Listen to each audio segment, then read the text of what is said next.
He was homeless at 18 with just $90, so he bought a broken tractor. And what he found buried under it changed everything. Before we begin, make sure you join our YouTube family by hitting that subscribe button. If you enjoy stories like this, don't forget to like the video and drop a comment below. Tell us where you're watching from and what time it is right now. Now, get ready, because this story is about to begin. At 18, Rafi learned how quiet the world could be when no one was waiting for you.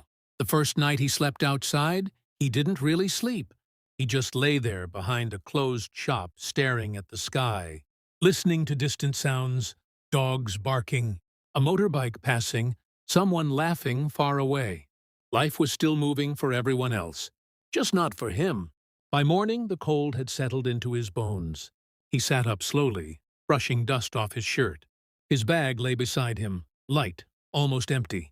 Inside it were just a few clothes and a small bottle of water. And in his pocket, $90. That was everything he had left. No home, no family, no backup. Just $90 and a long road ahead. He stood up and stretched, his stomach tight with hunger. He hadn't eaten properly in 2 days, but he didn't spend the money. Not yet. That's all you've got, he whispered to himself. Don't waste it. Rafi walked through the town, trying not to look lost. He passed shops, people, normal life. But no one noticed him. Or maybe they did, but chose not to care. He stopped near a small construction site and asked for work. Can I help? Anything. I'll do anything. The man there barely looked at him. Got ID? Rafi shook his head. No work then. That was the third time he had heard that answer. By midday, the sun was high and harsh. Rafi left the town, following a dusty road that led out into open land. The farther he walked, the quieter it became. Fields stretched on both sides, dry, empty. The kind of place where nothing seemed to change. He wiped sweat from his forehead and kept going. Maybe there's something ahead, he told himself. But deep down, he didn't know what he was looking for. After a while, he saw something in the distance. A shape, metal. Still, as he got closer, it became clearer. A tractor, old, rust-covered, half buried in dirt, like it had been forgotten for years. A man stood next to it, kicking one of the tires in frustration. Useless thing, the man muttered. Rafi slowed down, watching. The tractor looked broken. The paint was faded, the metal scratched, parts hanging loose. It didn't look like something worth stopping for. But something about it caught his attention.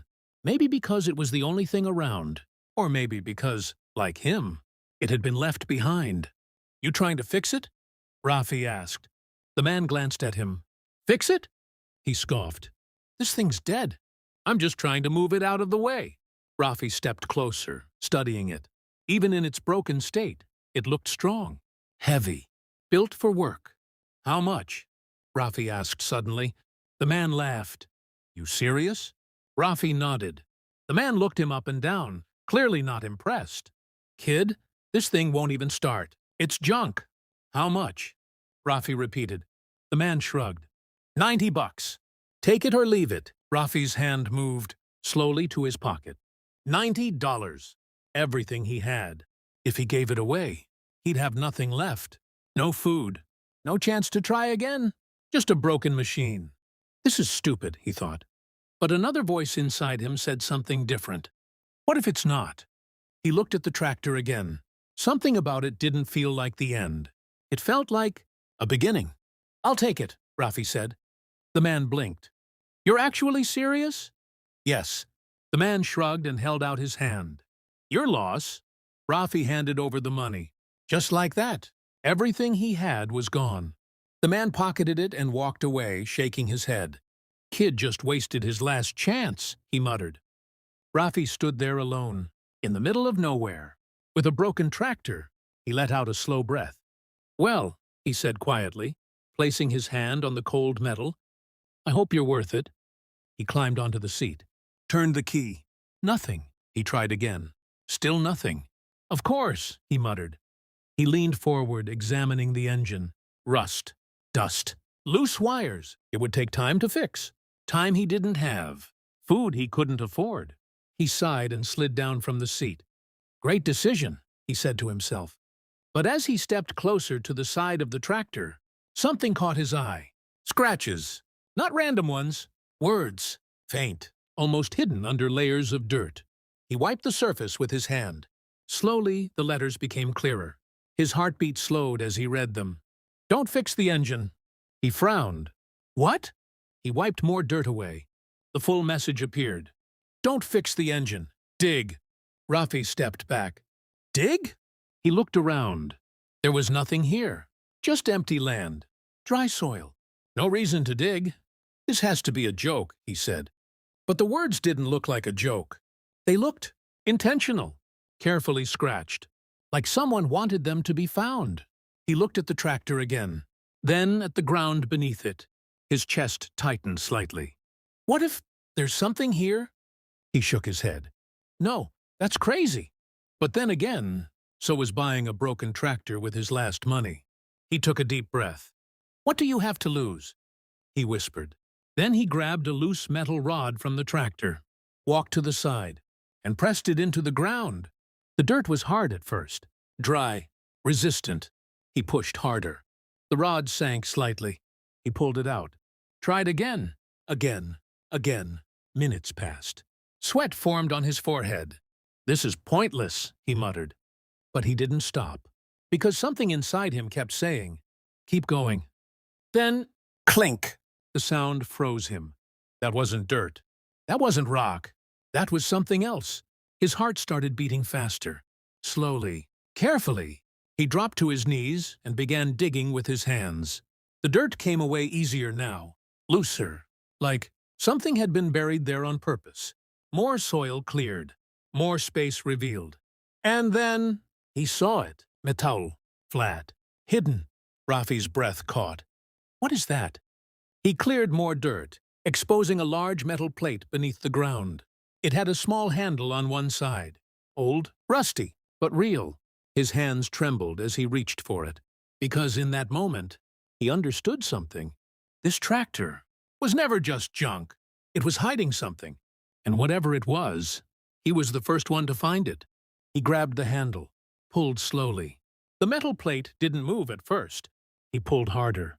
With a loud creak, it shifted, opened, and as the hidden space beneath it slowly revealed itself, Rafi leaned forward, not knowing that this single decision was about to change his life forever. Rafi's breath slowed as the metal plate creaked open.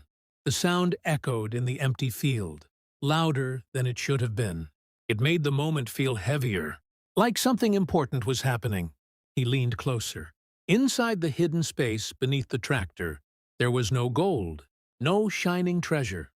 Nothing like the stories people tell. Instead, there was a box, old, dust-covered, carefully placed, like someone had hidden it with purpose.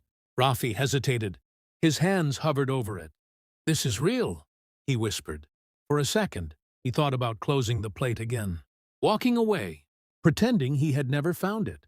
But then reality hit him again. He had nothing. No money, no home, no future. Whatever was inside that box was now his only chance. Slowly, he reached in and pulled it out. It was heavier than it looked. He placed it on the ground and sat beside it. His fingers trembled slightly as he opened the lid. Inside, paper. Just paper. Maps. Folded sheets. And one letter, placed neatly on top. Rafi blinked in confusion. No money? He muttered. For a brief moment, disappointment hit him hard. After everything, this was it? But something about the way the letter was placed made him pause. Careful, intentional, like it mattered more than everything else. He picked it up and unfolded it slowly. The paper was old but not destroyed. The writing was clear, written in strong, steady lines.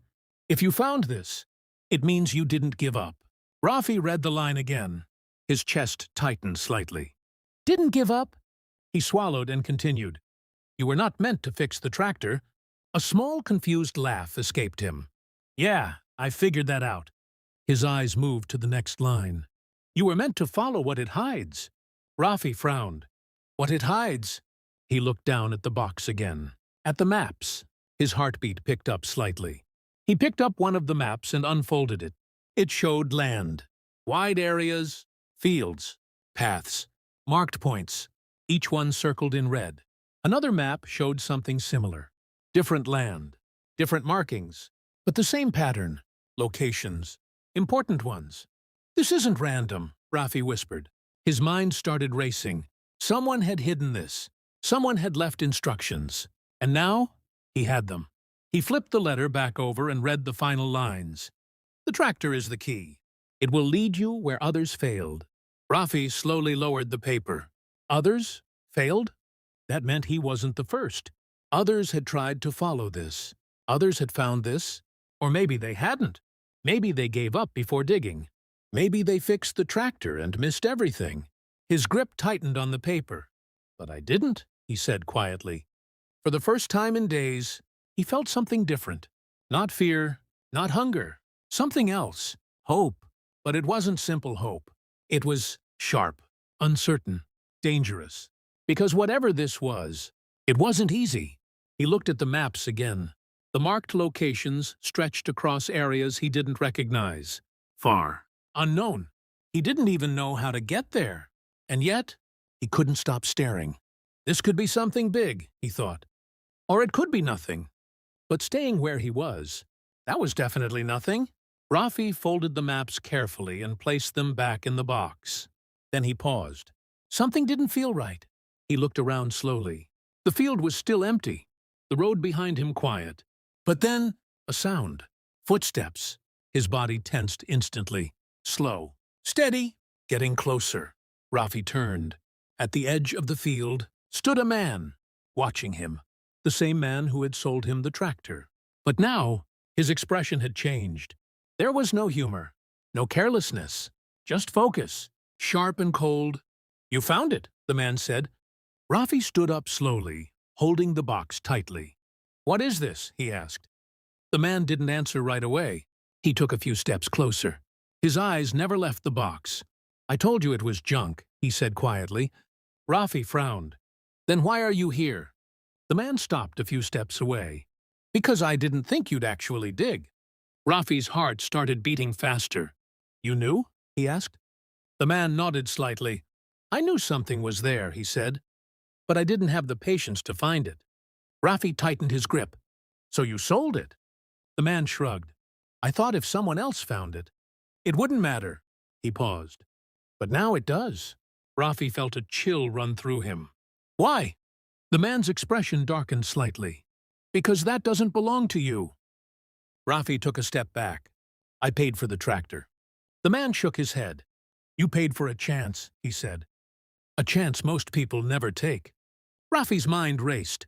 So what is it? He asked again. The man finally looked at him directly. It's a trail, he said. A path someone left behind. For what? The man hesitated. Then he said quietly, for something valuable. Rafi's chest tightened. How valuable? The man gave a small, humorless smile. Enough that people would lie for it. Fight for it. Disappear for it. Silence filled the space between them. The wind moved softly across the field. Rafi looked down at the box, at the maps, at the letter, then back at the man. If you knew all this, Rafi said slowly, why didn't you follow it? The man's expression changed. For the first time, there was something else there. Regret. I tried, he said. But I stopped. Why? The man didn't answer immediately. Then he said, because not everyone who starts comes back. Rafi felt that sentence hit him hard. Not everyone comes back. That wasn't just a warning. That was a truth. A real one. The man took another step forward. Give it to me, he said. Rafi's grip tightened instantly. No. The word came out stronger than he expected. The man's eyes narrowed. You don't understand what you're holding. Rafi shook his head. Maybe not, he said.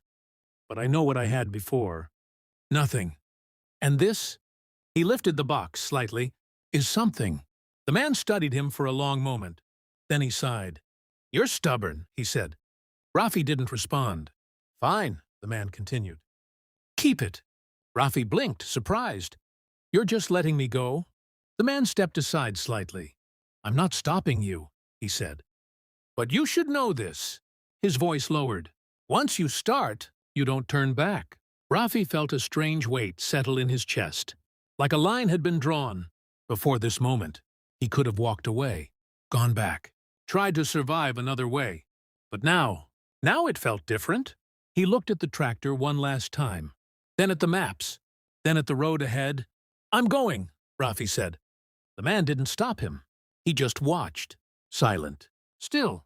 Rafi picked up the box and started walking, step by step, away from the only place he had known for the past few days, toward something unknown, something risky, something real. But as he walked, he didn't notice one thing. Folded inside the last map, there was another message, hidden, faint, waiting.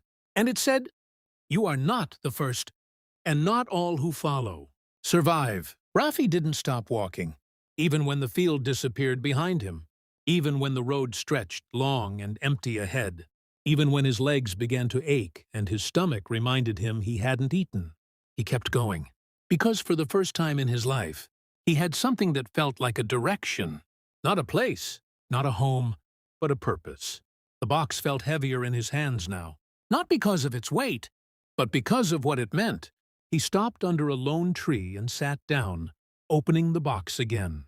The maps were still there, the letter, and something else. A faint line of writing on the back of one map, something he hadn't noticed before. He turned it over and squinted. The words were almost invisible, but they were there. "You are not the first, and not all who follow. Survive." Rafi felt a chill run through him. He read it again, slower this time. Not all survive. That wasn't just a warning. That was a fact. Real people had followed this path, and some of them never came back.